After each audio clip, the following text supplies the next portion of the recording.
Maybe you've already seen The Ring by Gore Verbinski, released in 2002. Maybe you've seen the Japanese movie Verbinski's remake was based on, Ring by Hideo Nakata, released in 1998.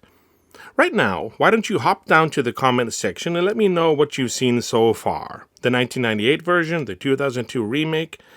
The 1998 film was based on the 1991 novel Ring by Koji Suzuki, but with a lot of omissions and changes to the plot and characters. The 2002 remake was based on the 1998 film, not the novel at all, so it picked up those changes from the 1998 version and ran with them. But did you know that there was another cinematic version before the 1998 film, one that adhered very closely to the novel? That is what we're going to look at in this video, the version that, for better or for worse, most accurately presented events from the book. Let's take a look at 1995's Ring. Ring was a 1995 horror television movie broadcast in Japan on Fuji Terebi on August 11th. Based on Koji Suzuki's novel, the screenplay was written by Joji Iida. It was directed by Chisui Takigawa and starred Katsunori Takahashi, Yoshio Harada, and Ayane Miura as the most crucial characters. It followed the events of the novel much more closely than either of the more well-known film versions.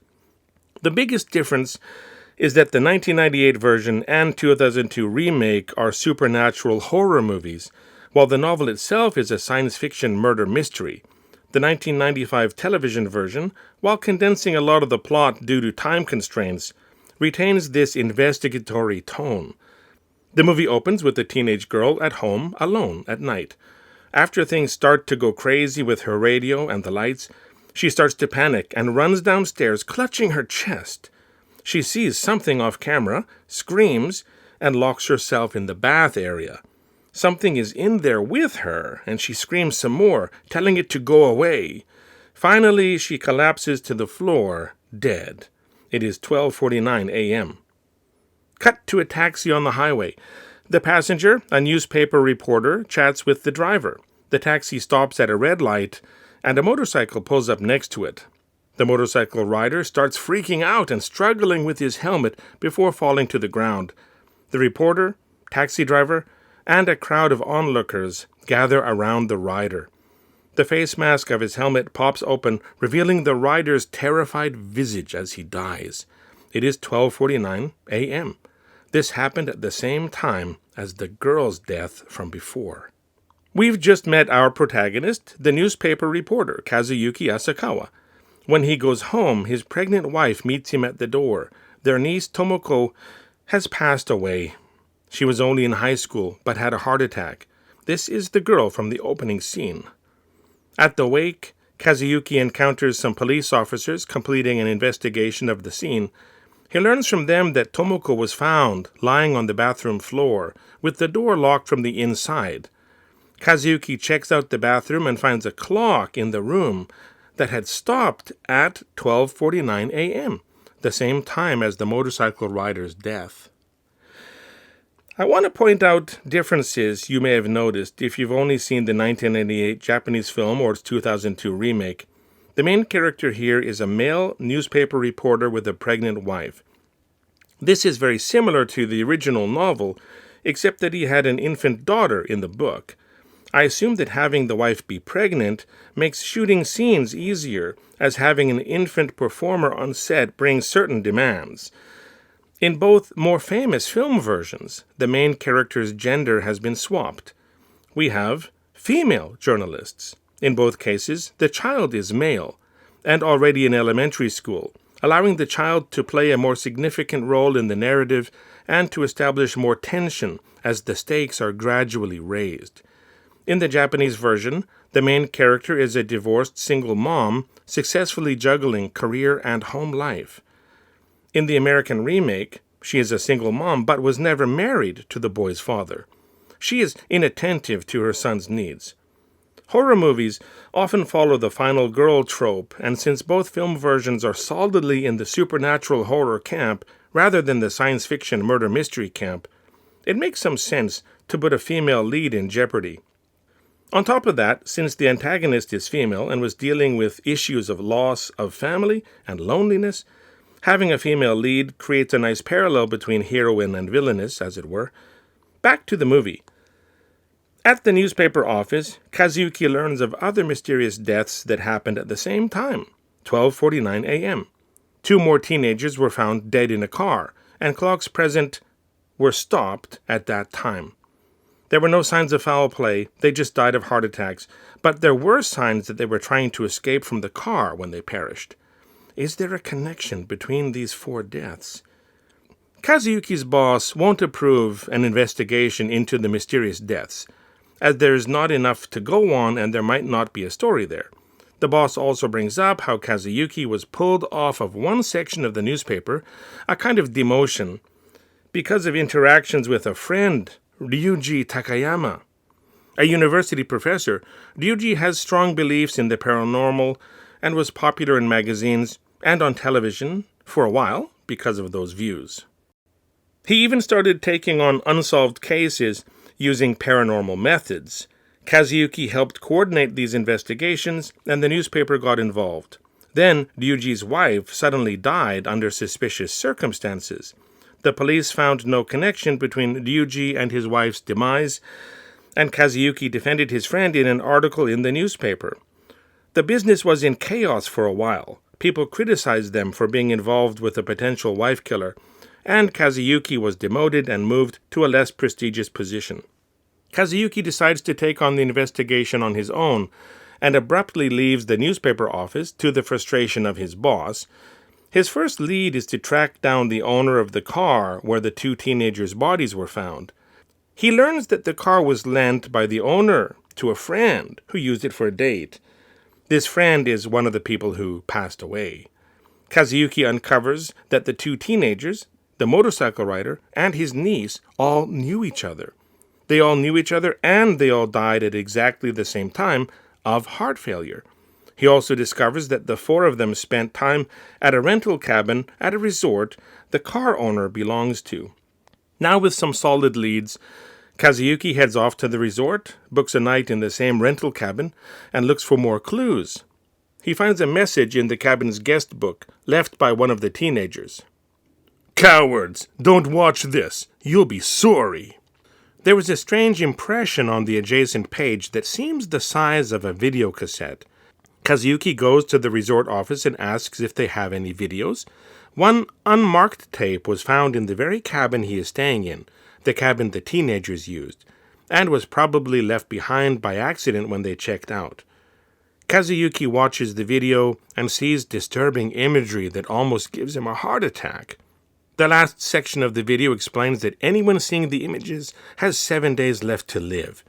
If they want to live, they have to... The end of the scary video is cut off by a recording of a comedy variety show. The screen goes to static and the telephone rings. Kazuyuki answers it, but no one speaks.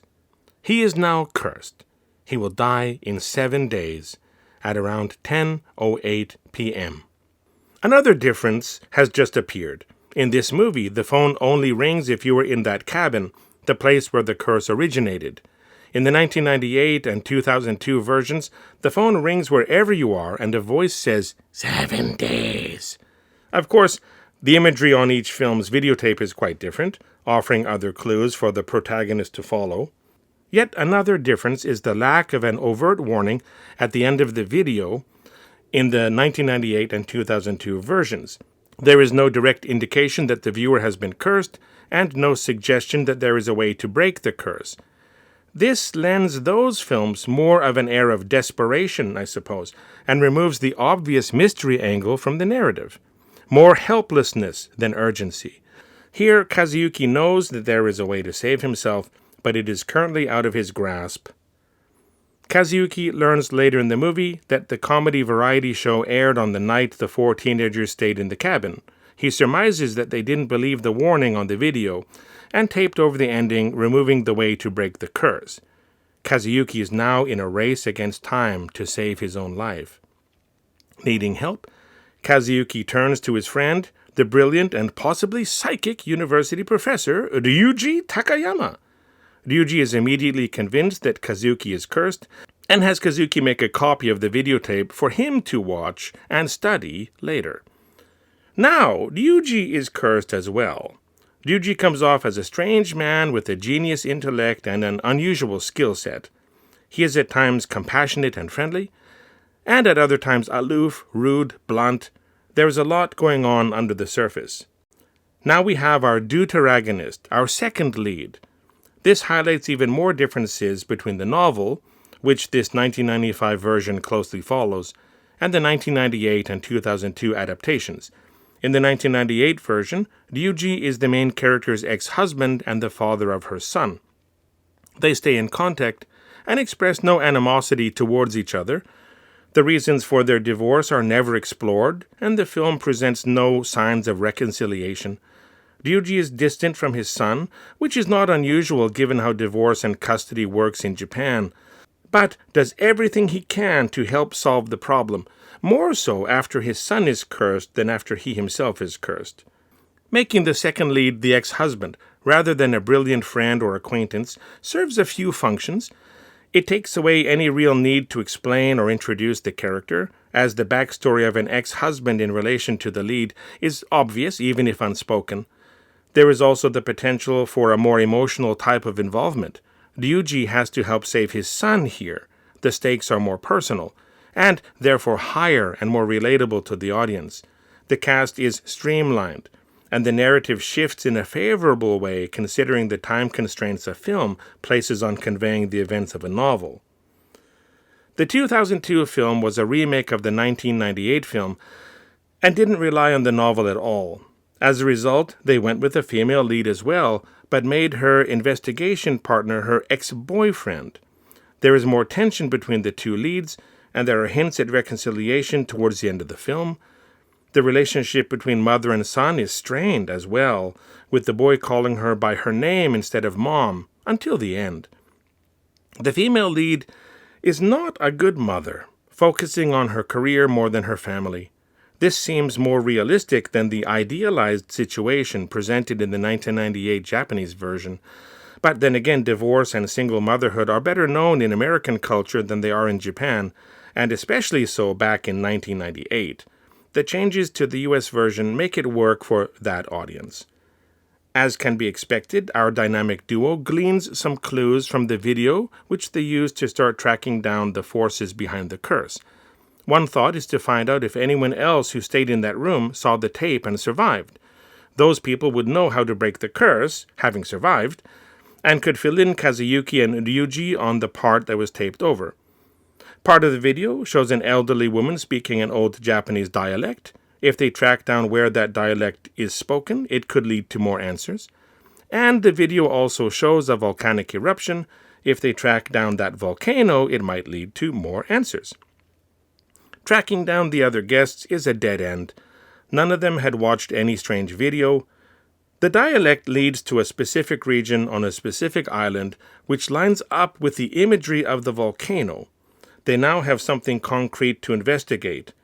Kazuyuki gets in trouble for being absent from the newspaper office so much, and he worries how his wife and yet-to-be-born child will survive if he can't break the curse and dies. Another clue emerges from the recording. There are quick moments of blackness during certain parts of the video. Ryuji surmises that they are eye blinks, and the parts of the video they appear in are memories. The video was generated psychically, not recorded and edited by human hands. Ryuji, through his academic research into paranormal phenomenon, knows of the case of a powerful clairvoyant from the area indicated by the dialect and volcano. Shizuko Yamamura demonstrated great psychic abilities. She was disgraced during a public display of those abilities, organized by her lover, Professor Heihachiro Ikuma, when her abilities seemed to fail her. This failure caused her to fall into depression and eventually take her own life. She left behind a daughter, Sadako Yamamura, implied to be her child with Heihachiro. Some scenes in the video appear to be at a child's eye level, so Ryuji posits that Sadako inherited a stronger form of her mother's gifts, and thus is the one responsible for making the video and causing the deaths. They will fly to that remote island and visit its remote village tomorrow in search of anyone who knows about Sadako. After his meeting with Ryuji, Kazuyuki returns home and discovers to his horror that his wife inadvertently watched his copy of the videotape. She is now cursed as well. In a week, she will die, along with the child she is carrying. The stakes have been raised. On the island, they meet one of Shizuko's cousins. They learn that Sadako was often bullied as she grew up, and that in the end she left the island when she was 18 to pursue a dream of becoming an actress. The last the cousin heard, Sadako had joined an acting troupe in Tokyo. Now with another lead, Kazuyuki and Ryuji managed to track down a former member of the acting troupe, as well as gain some leads into the whereabouts of Heihachiro, potentially Sadako's father. Kazuyuki talks to the former troupe member and learns two things. First, Sadako was very beautiful and some members of the troupe were in love with her.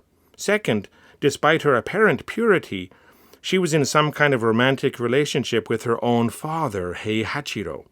This led to the death by heart failure of one troupe member who confronted Sadako about this. Ryuji learns that Heihachiro passed away due to illness some time ago, but they know where to find the doctor who treated him, so they follow this last lead. It proves to be the one they needed most. When they arrive at the clinic, they recognize the doctor from imagery on the videotape. He had a close connection to Sadako. 30 years prior to the events of the movie, the doctor had met Sadako when she visited her ailing father. Moved by her beauty, her purity, and her loyalty as she stayed by her father's side, the doctor fell in love with Sadako. Over time, those feelings were reciprocated. One day, as the young couple were walking through a forest in the countryside, they stopped to rest near an abandoned well. Overcome by his urges, the doctor forced himself upon Sadako. She resisted, but when the doctor said that he loved her and wanted to marry her, she put him to the test. Would he love her and be with her, no matter what? Yes, he promised. She let him have his way with her when he made a discovery that was not included in either the 1998 or 2002 versions. Sadako was transgender. While outwardly appearing to be a beautiful young woman, she had female lady parts along with a male scrotum and testicles. This is another big change from those more famous film versions, although it is perfectly faithful to the novel. The doctor couldn't hide his revulsion. Sadako, maybe out of anger or maybe out of self-hate, attacked the doctor, wanting him to die. Receiving his negative feelings due to her psychic abilities, then sending them back to him along with their own fear and self-loathing, and then looping those feelings back and forth, again and again, doubling each time. Imagine how strong the hate and anger became. The doctor, somehow under Sadako's control, threw her down the well. He dropped several large stones in after her to make sure she would never survive. He has carried the guilt of what he did all this time, still convinced that he loved Sadako and that she made him kill her. Where was the well? In the same location as the cabin where the videotape was found. That is Sadako's final resting place, the birthplace of her curse. As in the other movies, our heroes go back to the cabin, find and drain the well, locate the remains of Sadako, and give her a proper burial. Kazuyuki survives beyond the deadline, and they think the curse has been broken. However, the following day, Ryuji falls to the curse. Kazuyuki struggles to think of what he did that Ryuji didn't, and when thinking about Sadako's situation and some imagery from the video, he hits upon the actual solution. Sadako could never have children of her own due to her biological condition. She wanted to continue in some way, even after her death, so the video was her way of doing that. Once cursed, the only way to survive was to make a copy and show the video to someone else. Kazuyuki ponders destroying all copies of the videotape and letting himself and his wife die, ending the curse once and for all. The only other option would be to have his wife make a copy and show that copy to someone else, then teach that person how to make a copy, and have them show someone else, and on and on and on, until everyone on Earth had seen the video. Would that make Sadako happy? The movie ends with Ryuji preparing himself to have his wife make a copy. Another major difference between the 1995 TV movie version and the 1998 and 2002 versions is how people die. The 1995 version follows the book accurately, so let's take a look at how Sadako's curse was supposed to play out. After the 7 days are up, the victim of the curse starts seeing and hearing strange things. Sadako appears before them. If there is a reflective surface nearby, say a mirror, a television screen, the inside of a motorcycle helmet's faceplate, the victim will see their own face rotting and decaying as it would look after they've died. This creates immense terror, and the victim dies of a heart attack with an expression of horror on their face. No television needed. No vengeful spirit crawling out of the screen to do away with the victim. As iconic as that image became, it is not what happened in the book. Imagine how easy it would be to defeat Sadako. Just go for a hike in the mountains without a smartphone, no screens of any kind around, and wait for the deadline to pass. The 1998 Japanese version climaxed with the iconic scene of Sadako crawling out of a television, but another cursed person perished earlier in the film with no screens around. It was just a cool way to show Ryuji's death. The 2002 version was a remake of the 1998 film, and didn't reference anything extra from the novel. It tried to up the scare factor by using the television method, along with horribly disfiguring the faces of the victims, almost as if their features were distorted like the cursed images in photos taken of the victims before they died. This disfigurement totally contradicts things said earlier in the 2002 film, about the niece being perfectly healthy, having nothing wrong with her, having no reason to die from a heart attack at such a young age. Hello! Look at her face! Something was obviously wrong with that corpse. Cool images are one thing. Amplifying what you feel to be the cool factor beyond the rules and logic established by the story is another thing entirely. As good as the 2002 remake is, as much as I enjoyed it, it will always lose points for me due to that. I suppose the final difference I want to point out is the antagonist. In the novel and the 1995 television movie, we learn a lot about Sadako, especially her life off of the island. She went to Tokyo when she was around 19 or 20, joined an acting troupe, had hopes and dreams, but they were always unattainable due to her physiological issues. We also learn exactly how she died, who killed her, and put her in the well. We better understand her motivations. She is a complete character and very sympathetic. In the 1998 version, we don't learn much about Sadako aside from her name, childhood, and powers. Nothing about going to Tokyo or joining an acting troupe. Nothing about her possible romantic relationship with her father. Nothing about her being transgender. In some ways, her anger and need for revenge seem arbitrary. Yet at the same time, we know she was thrown down the well and died very young. There are a lot of mysteries surrounding the character, and ultimately she is very sympathetic. In the 2002 version, the antagonist is named Samara. She was adopted. She had abilities that were studied, but her adoptive mother did not. Her origin is unexplained and unclear. She died as a child, killed by her adoptive mother.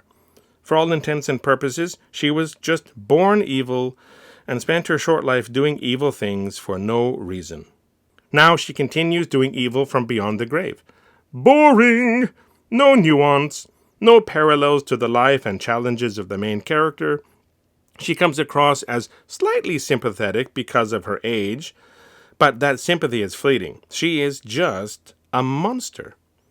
There you have it, a summary of the 1995 television version, which you may not have seen or even heard about, plus some comparisons pointing out the main changes made in the subsequent 1998 and 2002 versions, especially changes compared with the original novel.